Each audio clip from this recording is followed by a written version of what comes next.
Hello, good morning all of you.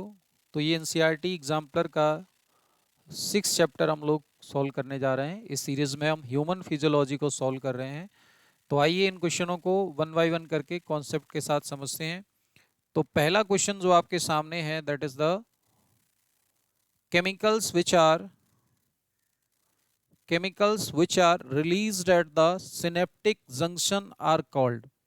कह रहे हैं कि जो केमिकल सिनेप्टिक जंक्शन पर रिलीज होता है उसको क्या बोलते हैं?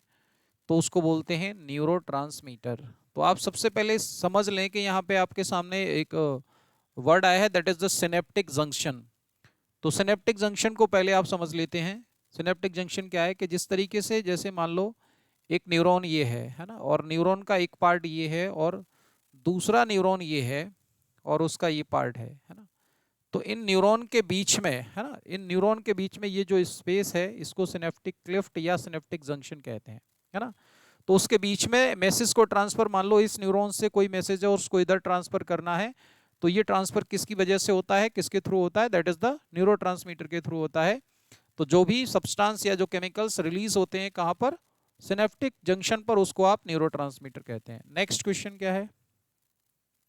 लिख रहे हैं potential difference across membrane is negative, this is due to the potential difference of the following ion. यानी पोटेंशियल, अगर हम एक प्लाज्मा मेम्ब्रेन जैसे हम देखें कि मान लो ये आपके पास क्या है, एक न्यूरॉन की मेम्ब्रेन है और ये कह रहे हैं कि जो डिस्ट्रीब्यूशन है वो क्या है, इसके अंदर जो है आयंस का डिस्ट्रीब्यूशन इस तरीके से है, मान लो, है ना, पॉजिटिव नेगेटिव नेगेटिव, है ना, नेगेटिव पॉजिटिव।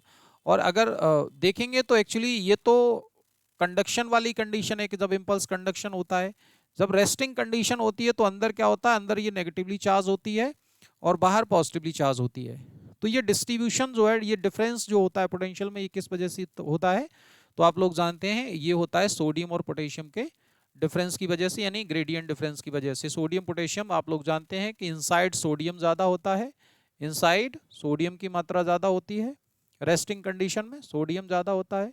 और आउटसाइड आप जानते हैं, आउटसाइड द मेम्ब्रेन क्या होता है, पोटेशियम जो है सोडियम ज़्यादा होता है, अंदर पोटेशियम ज़्यादा होता है। ठीक है। Now next question, resting membrane potential is maintained by. तो रेस्टिंग मेम्ब्रेन पोटेंशियल किससे मेंटेन होता है? तो आप लोग जानते हैं it is maintain by ion pump, है ना। ये आयन पंप के द्वारा मेंटेन किया जाता है। Now next question, the function of our visceral organ is controlled by. कह रहा है कि जो विसरल ऑर्गन है वो उसका फंक्शन कैसे कंट्रोल होता है? तो आप लोग जानते हैं कि function of visceral organ is controlled by sympathetic and parasympathetic neural system. आप लोग जानते हैं सिंपैथेटिक और पैरासिम्पैथेटिक, एक्चुअली ये ऑटोनोमिक नर्वस सिस्टम के दो पार्ट हैं। इसको एक को आप क्या कहते हैं, सिंपैथेटिक बोलते हैं, और दूसरे को पैरासिम्पैथेटिक बोलते हैं। Now next question, which of the following is not involve in knee jerk reflex. कह रहे हैं कि नी जर्क रिफ्लेक्स में कौन इन्वॉल्व नहीं होता है? तो पहला ऑप्शन है मसल्स स्पिंडल इन्वॉल्व होता है, दूसरा मोटर न्यूरॉन इन्वॉल्व होता है, तीसरा ब्रेन इन्वॉल्व नहीं होता है, और अगला है इंटरन्यूरॉन। तो आप लोग याद रखेंगे कि कोई भी, एक्चुअली ये नी जर्क जो आपके सामने लिख रखा है, एक्चुअली ये क्या है, एक रिफ्लेक्स है, और किसी भी रिफ्लेक्स के अंदर ब्रेन का इन्वॉल्वमेंट नहीं होता है। ये सारे जो भी रिफ्लेक्स हैं दे आर मेंटेन्ड बाई, और कह सकते हैं they are regulated by the spinal cord, है ना। तो जो भी रिफ्लेक्स मैकेनिज्म है ये सभी कहाँ से कंट्रोल होती हैं? तो आप लोग इसमें ध्यान रखेंगे ये स्पाइनल कॉर्ड से मेंटेन होती हैं। ठीक है।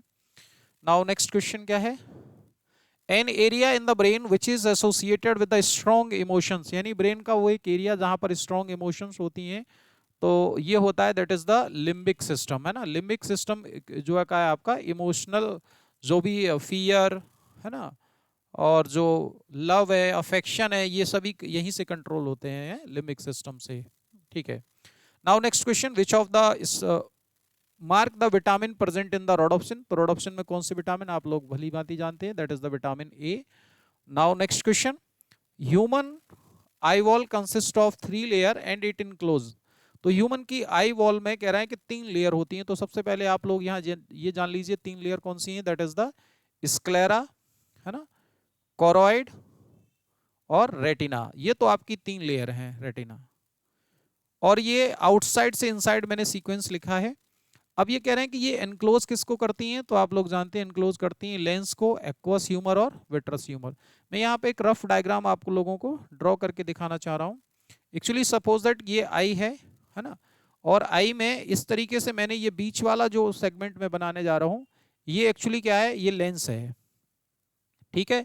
अब इस कंपार्टमेंट में जो आगे का है तो उसको बोलते हैं एक्वस ह्यूमर, जो आगे इसमें फ्लूइड भरा हुआ है that is the aqueous humour, और लेंस के पोस्टीरियर साइड में या बैक साइड में जो भरा हुआ है इसको बोलते हैं विट्रस ह्यूमर। तो आप इस तरीके से याद रख सकते हैं, आगे यानी एक्वस ह्यूमर, ठीक है।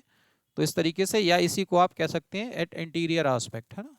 Now next question, wax secreting gland present in the ear canal. तो ईयर कैनाल के अंदर जो वैक्स सेक्रेटिंग ग्लैंड्स हैं उनको क्या कहते हैं, तो आप लोग जानते हैं ये कहलाती हैं सेरुमिनस ग्लैंड। क्या कहलाती हैं, सेरुमिनस ग्लैंड। बाकी प्रोस्टेट और काउपर ग्लैंड्स आप लोग जानते हैं, ये आपके यूरेथ्रा में लोकेटेड है।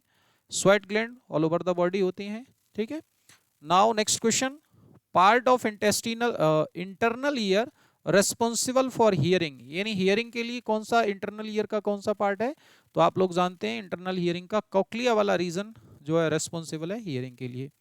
Now next question, the organ of Kotai is a structure present in. तो ऑर्गन ऑफ कोटाई कहाँ होता है, तो आप लोग जानते हैं organ of Kotai it is located in the cochlea.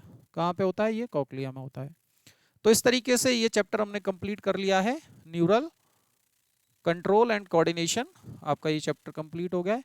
Next lecture में हम अगले चैप्टर की बात करेंगे। Thank you all of you.